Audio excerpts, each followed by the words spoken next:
இந்த வீடியோவில் என்ன பார்க்க போகிறோம்னா star delta starter control set. So அதை பற்றி தான் பார்க்க போகிறோம். ஓகேங்களா?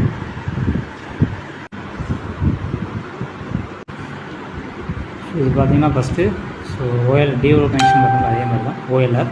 ஸோ ஓஎலோட என்சியிலேருந்து ஸ்டாப் புஷ் பண்ணேன். ஸ்டாப் புஷ் பட்டன்லேருந்து ஸ்டார்ட் புஷ் பட்டன்லேருந்து டேரெக்டாக வந்து டைமர் வந்து பிக்கப் ஆகிடும். ஓகேங்களா?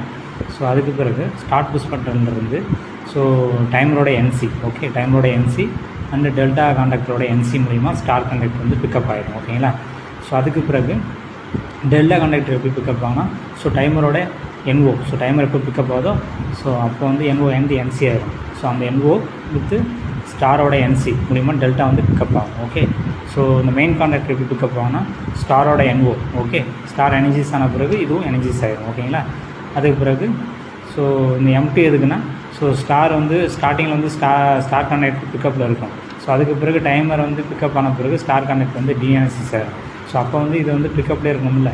ஸோ அதுக்கு தான் இந்த ஸ்டார்ட் பட்டனுக்கு பேரலாக ஸோ இந்த மெயின் கான்டாக்டரோட ஸோ ஆக்சுவலி என்ஓ வந்து பேரலாக கனெக்ட் பண்ணியிருக்காங்க. ஸோ அது மூலிமா ஸோ இங்கே வந்து இந்த கான்டாக்ட் வந்து பிக்கப்பில் இருக்கும். ஓகேங்களா? ஸோ இந்த ஸ்டார் டெல்டா ஸ்டார்டர் மூலிமா எப்படி மோட்ரு வந்து ஃபஸ்ட்டு ஸ்டாரில் மோட்ரு ரன் ஆகுது, அது எப்படி டெல்டாவில் சேஞ்ச் ஆகுதுன்னு நெக்ஸ்ட் வீடியோ நான்